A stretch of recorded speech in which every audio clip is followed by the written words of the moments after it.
America borrowed $697 billion in just 4 months straight. That is not a yearly figure, not a projection, not an estimate. 4 months, October 2024 through January 2025, gone completely. Washington was burning $5.7 billion every single day, nonstop. While Americans paid rent, groceries, and gas bills daily, the people responsible for fixing this are making it worse. This is not political noise. This is cold, hard math. If you care about your money, keep watching this completely. Welcome to Finance Insight. Hit subscribe before we continue. This channel breaks down what mainstream media deliberately ignores daily. The U.S. Treasury confirmed these numbers in their official report. $697 billion deficit recorded in just the first 4 months. Fiscal year 2025 started October 1st. The bleeding began immediately. For context, that number is larger than Switzerland's entire GDP. Switzerland, a developed, wealthy nation, entire economy 4 months gone. America didn't just overspend, it torched generational wealth without blinking. The national debt has now officially crossed $36 trillion total. That number is so large, human brains cannot process it. Let's make it real. $36 trillion divided by every American. Every single citizen now owes approximately $107,000 of national debt personally. Every newborn baby enters the world already $107,000 in debt. That baby hasn't worked a day, already financially buried deep. Now here's where the story gets genuinely terrifying for everyone. Interest payments on this debt have crossed a historic threshold recently. America is now spending more on debt interest than national defense. In fiscal year 2024, net interest payments hit $882 billion total. The entire defense budget that year was roughly $874 billion total. Let that sink in. Debt interest beat the military budget. The country is now paying more to Wall Street than soldiers, more to bondholders than to the men protecting American borders daily. This is what happens when debt compounds faster than revenue grows. And revenue is not growing anywhere close to the spending pace. Federal revenues in those 4 months totaled approximately $1.47 trillion collected. Federal spending in those same 4 months hit $2.16 trillion spent. The gap between earning and spending, $697 billion, is the deficit. This is not a rounding error. This is structural financial failure. The government is spending 47 cents more than every dollar earned. No household, no business, no entity survives long doing exactly that. America's credit card is maxed, and they keep requesting limit increases. Congress has raised the debt ceiling over 100 times since 1944. Every single time they promise fiscal responsibility, their bills then spend even more. The debt ceiling debate in early 2025 was no different whatsoever. Politicians fought, deadlines were threatened, markets wobbled, and nothing actually changed. The ceiling was suspended again. Borrowing continued without a single pause. Here's something most financial channels won't explain to you clearly.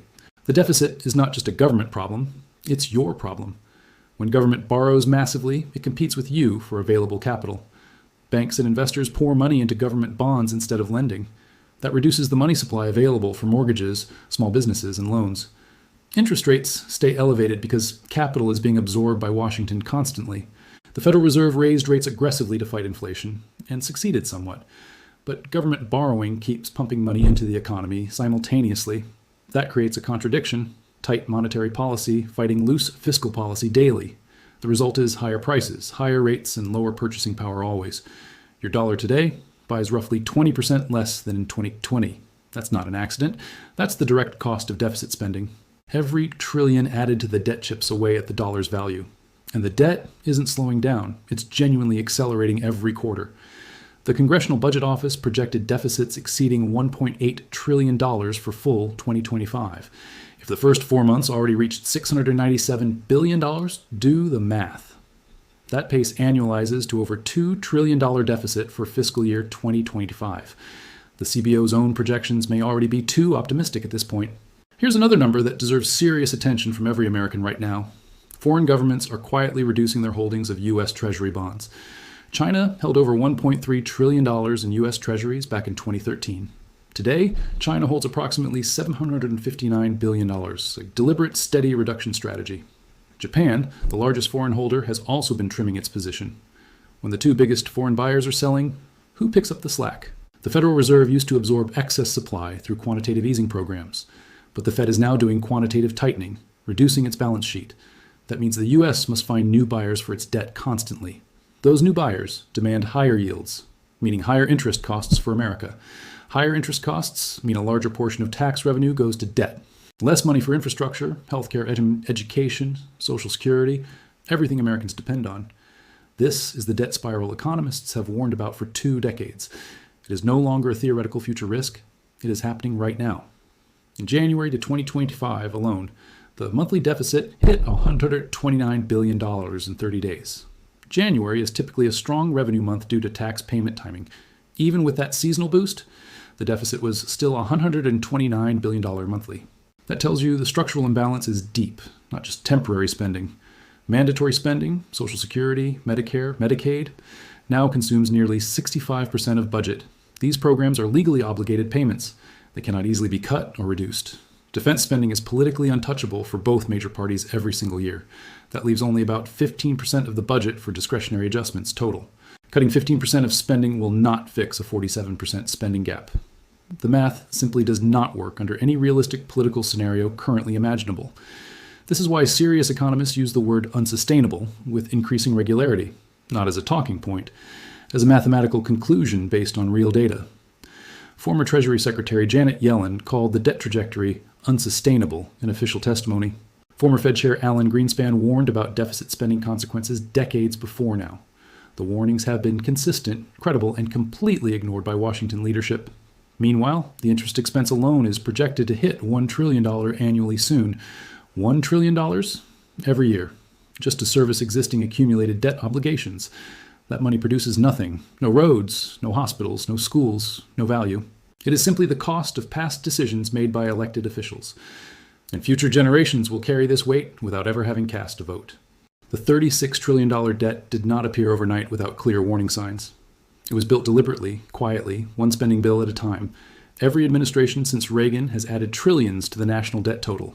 Reagan added $1.9 trillion at the time, considered shockingly irresponsible by economists. George W. Bush added $5.8 trillion, 2 wars and tax cuts combined.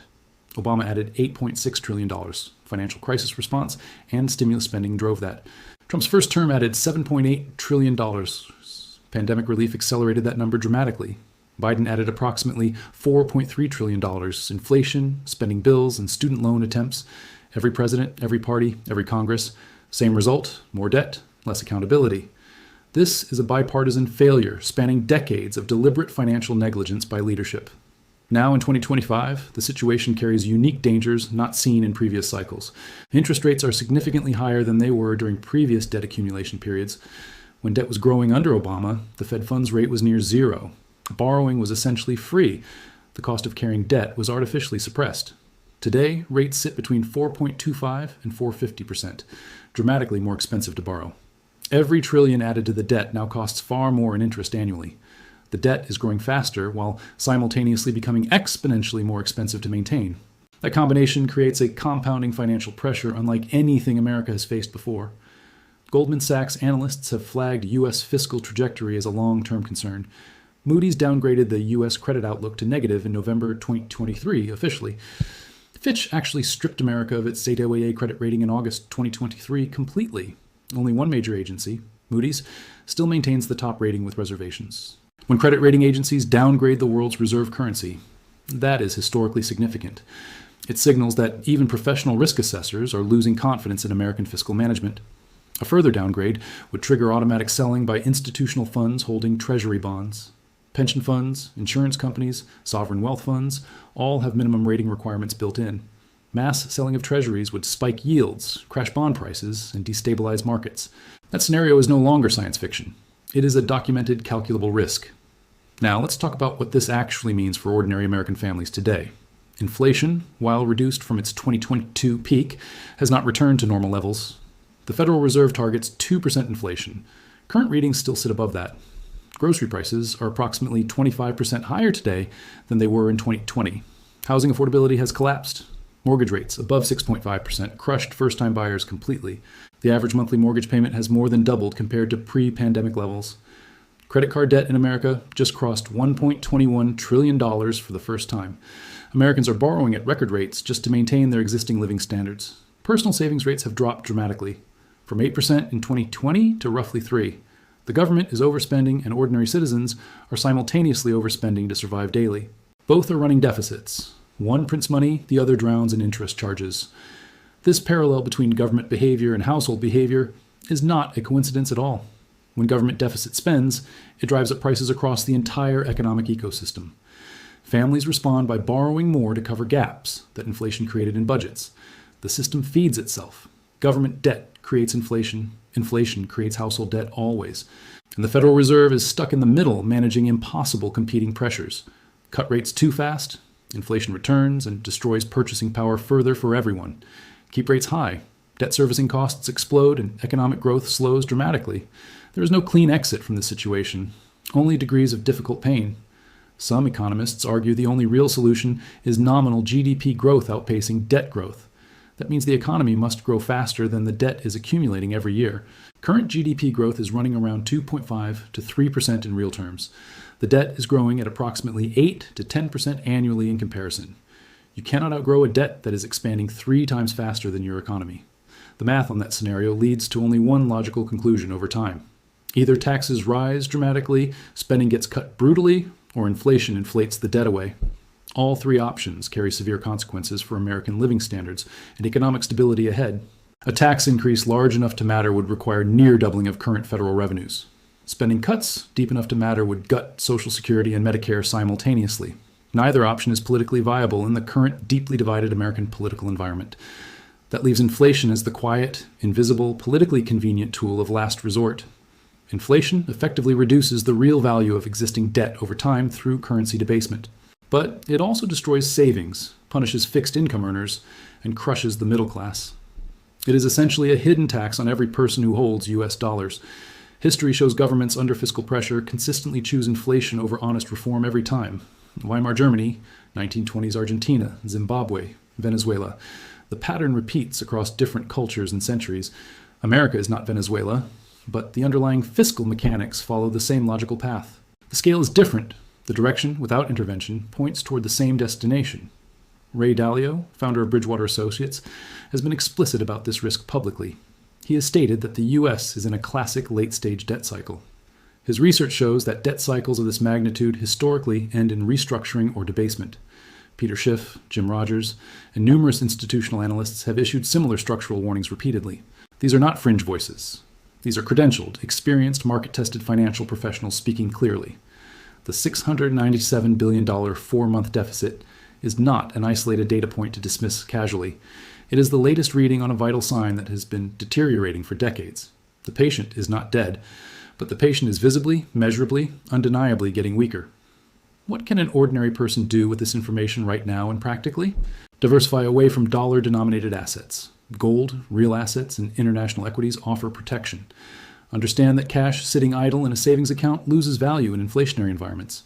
Pay down high-interest personal debt before rising rates make that burden even more crushing. Stay informed, because the people who understand what is happening protect themselves most effectively. Financial literacy is not a luxury in this environment. It is genuine survival intelligence today. The government will not send a warning letter when the situation deteriorates further ahead. Markets will not ring a bell at the top before the correction arrives hard. The $697 billion deficit is the bell. It is ringing loudly right now. The only question is whether you are listening carefully enough to act on it. If this breakdown gave you real value today, share it with someone who needs it. Subscribe to Finance Insight so you never miss critical financial analysis like this again. Drop a comment below. Tell us what financial topic you want covered next completely. Your financial future depends on the information you choose to consume and act upon. Stay alert, stay informed, stay ahead. The numbers never lie to those watching carefully.